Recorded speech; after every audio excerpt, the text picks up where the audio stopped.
네, 최고위원이 되자마자 당 대표 역할을 하고 있는 정청래 새정치민주연합 최고위원 모셨습니다. 어서 오십시오. 네. 이 시대 참 의리인 정청래입니다. 네. 축하드립니다. 참 겸손인에서 바꿨어.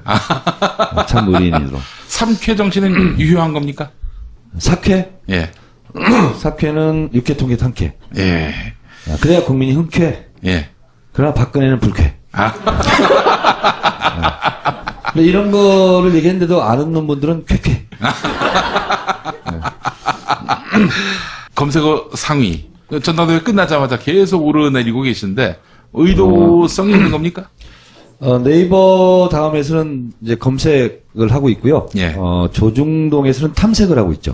탐색을 하고 있다. 네. 28 전당대회 때 그때 보니까 결과가 아주 극명하게 갈렸습니다. 현장에선 뭐 거의 바닥이었는데 여론조사에서는 압도적인 1등이었습니다. 당원 일반. 어찌된 겁니까 이게? 저 여기 가져왔습니다. 예. 뭐 보이지도 않는. 이게 새정치민주연합 28 전국대의원대회 당대표 최고위원 선거 결과표. 예. 위에는 당대표 선거 결과고요. 예. 아래는 최고위원 선거입니다. 네. 여기에 이제 이 노란색 표시된 게 정청래 최고위원의 결과인데 예. 국민 여론조사를 보면 1등입니다. 유일하게 20%대입니다. 그다음에 당원 여론조사를 보면 또 1등입니다. 예, 24.45%. 그런데 이 현장 대의원 투표를 보면 꼴찌입니다. 꼴찌예요. 유일한 한 자릿수. 예. 대단합니다. 근데 이제 반영률을 보면 국민 여론조사는 15%가 반영이 되고 당원 여론조사는 10% 반영되죠. 네. 대의원 투표, 현장 대의원 투표는 45%가 반영이 되는 겁니다.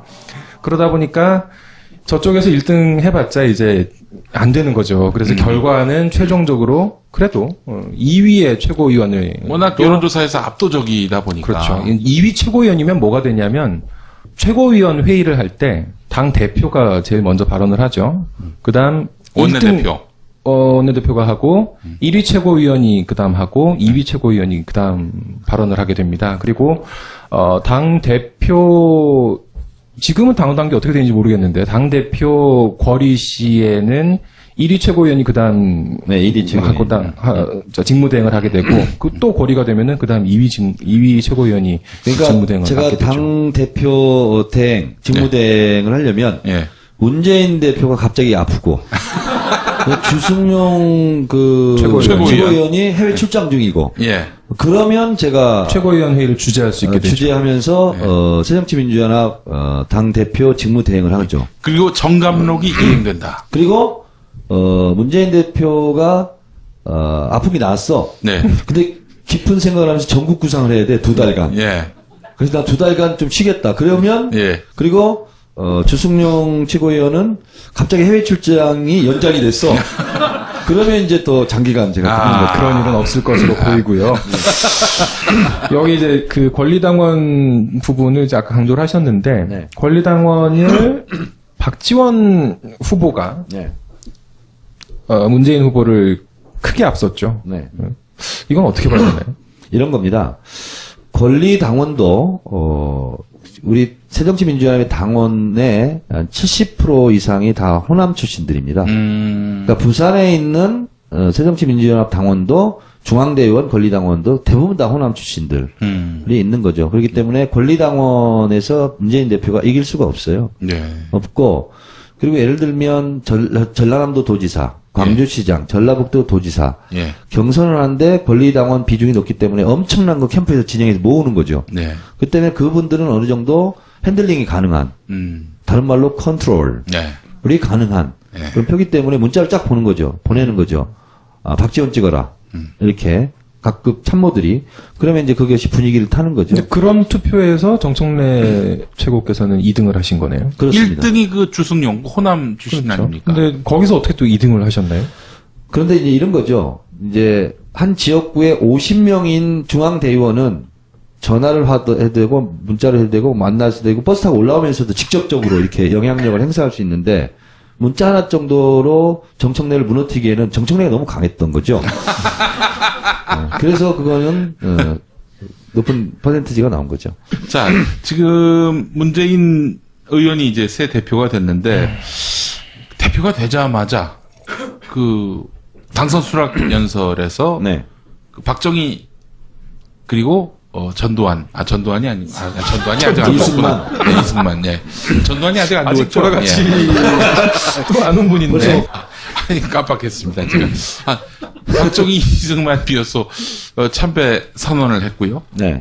우리 정청래 의원은 아주 보기 좋게 그걸 한마디로 묵살을 해버렸고요. 네. 첫날부터 이렇게 문재인 대표의 그 행보에 바리케이트를 친 거 아니냐, 뭐 이런 얘기를 하시는 분들도 있더라고요. 근데 이제 결과적으로 보면 예. 의도하지 않았던 결과들이 나오잖아요. 예. 어떻게 보면 이승만 박정희 참배한 걸 가지고 새누리당 지지자들 그리고 우리 당 일부에서는 엄청 좋아하고 예. 또 우리 진영에서는 굉장히 속상해하고 예. 꼭 그래야 되나 이렇게 해서 엄청난 또 역풍이 불 수 있었는데 네. 본의 아니게 제가 지금 다 화살을 맞고 뒤에 지금 문재인 대표가 있어서 본의 아니게 의도하지 않는 엄호를 하고 있는 이런 상태. 예. 네, 그 조정동도 저에게 지금 집중 포화를 하고 있는. 뭐 종편을 보면은 정청래 의원 하루 종일 씹혔는데 말이죠. 네. 예. 근데 이제 이거는 이제 여기 우리 편 방송이잖아요. 한겨레는 싫어합니다. 동의한 바 예. 없습니다. 동의한 거 없어요? 한겨레는 싫어해요. 예. 그럼 남의 편 방송이니까 제가 얘기할게요. 저는 선거운동 과정 중에서 첫 일정으로 제안했던 일정이 있습니다. 그게 뭐냐면 지금 이 박근혜 정권이 박정희 이 정권의 시즌 2다. 예. 신유신 시대고 예.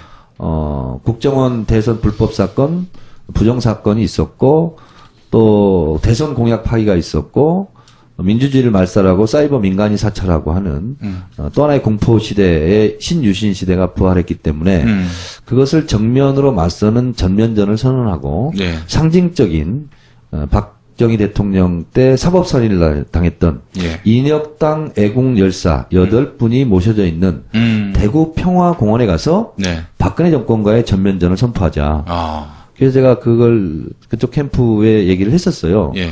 그래서 너무 좋은 아이디어다. 네. 영어의 원 센텐스로 얘기하면 that's good idea. 그래서 저는 이제 그게 될 줄 알았어요. 네. 근데 이제 이게 꼬인 거예요. 네. 문희상 비대위원장이 난데없이 예. 이승만 박정희 무덤에 가자. 예.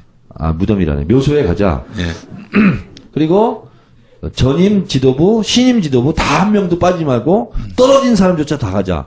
이렇게 딱 얘기를 해놓으니까 또 전임 지도부가 얘기했는데 안 갈 수도 없고 갈 수도 없고. 근데 이제 엄청나게 전당대회 과정 속에서 당원들의 불만과 비난과 항의가 있었어요. 예.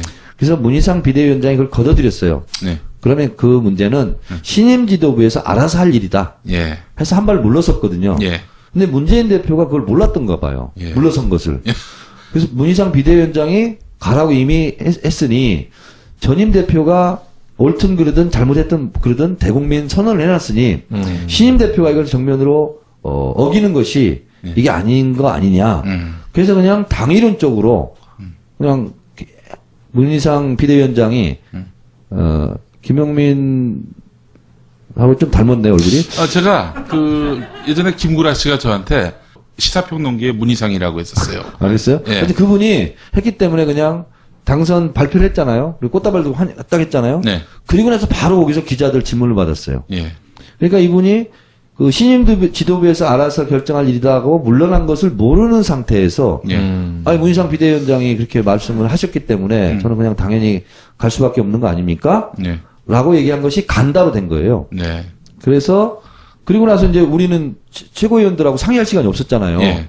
저는 그리고 이제 우리 디프리하러 왔고 예. 그랬더니 이제 저는 그 얘기는 직접 못 들었는데 막 기사가 뜨더라고. 예. 이승만 박정희 묘소에 가기로 했다. 그래서 저는 그 전에 안 간다고 얘기를 했거든요. 그래서 그 후에 긴급하게 또 모였어요. 네. 그날 예. 밤 9시 만에 모여서 어떻게 할 거냐 이렇게 논의를 하게 된 거죠. 예. 그러니까 이제 갈렸어요, 최고위원들. 문재인 대표가 가자고 했기 때문에, 그래도 같이 가줘야 된다. 문재인 대표가 간다고 얘기한 것도 뭐 일리는 있지만 나는 안 간다고 했잖냐. 나도 내 약속을 지켜야 된다. 그리고 나는 안 가야 된다고 본다. 그리고 그때 제가 제안을 하죠. 예. 전당대회 당대표의 첫 일정은, 대한민국 헌법 전문에 나와 있는 상해 임시정부의 법통을 이어받고 이렇게 돼 있기 때문에 상해로 백범 김구 백범 김구 선생의 묘소에 먼저 가는 것이 도리이다. 그리고 우리의 정체성과 선명성 그리고 대여 투쟁 이걸 상징적으로 보여주는 장소가 대구 평화공원 인혁당 애국열사 8분이 모셔져 있는 그곳이다. 그리고 그곳에는 인혁당 사건으로 무기징역을 살고 있고 살았고 지금 우리 당의 고문인 89세 이번에 전당대회장에 참석하신 최고령 중앙대의원이었어요. 강창덕 고문을 위로하는 그런 행보를 하고 그 다음에는 4.3 제주도 평화공원에 가자라고 제가 제안했는데 이제 받아들여지지 않았어요. 정말 많이 돌아다니네요. 그럼. 네. 스케일이 큽니다. 대구에 제주에 다 효창공원에서 시작해서 대구 갔다가 아니 이제 하루 다 못하더라도 그렇게 일정을 시작하자. 의미와 유서 깊은 곳이긴 하지만 어떤 공간이 그리고 서울에서 이제 3.1절 날은 제암리에 가자. 이렇게 이제 제가 제안했는데 이제 그게 물리적으로 좀 힘들었어요. 그래서 옥신각신하다가 그러면 최고위원 중에서도 누구는 가고 누구는 안 가고 그렇게 하기보다는 좀 그래도 모양새가 좋은 가겠다라고 말한 분만 그러면 가자. 가라. 그래서 문희상 문재인 이렇게 신임 전임 이제 대표가 간 거죠. 그리고 안 갔는데 근데 이게 이제 언론에 보도는 많이 안 됐는데 우리 당을 40년 50년 지켜왔던 원로 고문들 그리고 박정희 유신 시대 때 감옥 가고 고문당하고 했던 이런 고문들 있잖아요. 이런 분들이 엄청난 분노가 있었어요. 그래서 저한테 전화도 많이 오고 이럴 수가 있느냐. 그래서 참 저는 개인적으로 곤혹스러웠죠. 이렇게 문재인 대표를 좀 지켜줘야 되는 또 이런 입장도 있고 또 그런 원로 고문들의 분노 이건 저는 정당한 분노라고 생각을 했어요. 근데 전화가 왔어요. 곳곳에서 이제 고문들이 이제 전화가 오고 정청래 최고위원은 할 말 할 줄 알고 그걸 최고위원 만들어놨더니 왜 그걸 못 가게 온몸으로 막지 왜 그걸 내버려 뒀느냐부터 시작해서 막 그러면서 이제 울분을 토하기 시작하는 거예요. 근데 이게 이제 분노의 게이지가 점점 높아지고 그래서 제가 이제 야스쿠니 신사 히틀러 이거는 제 말이 아니고 강원도에 계신 고모님의 말씀이었어요. 야스쿠니 신사란 말은 제가 아마 처음 꺼냈을걸요? 아, 그랬나요? 예. 제 거 베낀 줄 알았는데. 아니야, 김모 고문인데, 그분이 제가 유신 때 엄청 탄압받고 감옥 끌려가고 막 이랬던 분인데, 그분이 해준 말을 그대로 제가 얘기를 했어요. 아침 라디오 인터뷰하면서. 이 정도로 지금, 원로 고문들부터 당원들이 부글부글 끓고 있다. 그 얘기를 했는데, 그 고문이 하신 말씀이라는 말을 빼고 제가 한 걸로 지금, 되고 있는 거죠, 지금. 그랬는데 마치 이제 제가 문재인 후보를 향해서 대포를 쏜 것처럼 또 왜곡하고 편집해서 지금 이제 연일 조중동에 이제 정청래 사냥감 몰이를 하고 있는데 그러라고 하죠 뭐. 근데 오늘 아침에 그 말씀을 하신 강원도의 김모 고문, 뭐 실명을 공개해야 되겠다. 김철배 고문. 그 고문 전화가 왔어요. 그래서 정청래 의원 내 한 말을 라디오에서 전했다가 지금 굉장히 지금 공격을 받고 있고 공경에 처해 있는데 용기를 잃지 마라. 그리고 정청래 의원이 그 말을 해줘서 많은 원로 당원들 그리고 지금까지 어렵게 당을 지켜왔던 분들이 그나마 위로가 됐다. 뭐 이런 얘기도 하시고 그래요. 뭐 결국 이제 문재인 대표의 그 취지는 보수층, 광고하게 굳어진 저쪽 지지층들에게 유연한 사고를 보여준다는 그런 뭐 정치적 의도가 있는 거 아닙니까? 이제 뭐 지나간 일이기 때문에 재론하는 것은 적절하지 않아요. 근데 분명한 것은 저는 우리 당 박근혜 정권과 전면전을 선포하고 박정희 대통령 묘소에 갔다 하는 것은 뭔가 좀 안 맞는 거잖아요. 그래서 저는 백범 김구 선생 오후에 가긴 갔어요. 가고 인혁당 가긴 갔습니까? 박정희 묘소 참배하고 백범 김구 묘소에는 저도 같이 갔어요. 최고위원들 다 같이 가고 그때 다 같이 가가지고 다 같이 갔습니다. 그리고 저는 뭐 종편들 보니까 뭐 현충원 전체를 야스쿠니 신사라고 매도했다고 그러는데 저는 현충원은 갔어요. 예. 현충탑에 헌화하고 다른데 다 그건 했어요. 뒤로 이제 그리고 이제 그 대통령 묘소 다음에 갈 때. 이승만 박정희 대통령 묘소 갈 때는 제가 우리 다 안 갔죠. 네. 그 이제 신임 전임 대표만 가고 근데 저도 간 현충원 현충탑 네. 참배하고 다 했는데 제가 거기를 또 매도한 것처럼 아, 이제 그런 그 애들이 그 만들어낸 그런 얘기 거예요. 예. 그 해명도 하지 말고 그 토달지 마세요. 걔네들 꼭 그런 애들이니까. 예. 아 그렇습니까? 네, 그렇습니다. 경험자의 어떤 조언에 대해서 몰랐던 사실을 또 알게 경청해 주시는 모습을 보여주시면 그런 감사하겠습니다. 상황이고 그래서 그 문재인 대표를 아끼고 사랑하시는 분들은 오해는 없으셨으면 좋겠어요. 근데 하도 오해들을 많이 하고 그러니까 예. 이렇게 얘기했죠. 종편은 뭐의 줄임말인지 아냐? 하루 종일 편파 방송.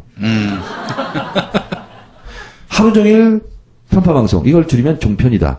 종편에서 저의 발언을 놓고 우리 당의 분열책을 쓰고 있다. 근데 여기 넘어가면 안 된다.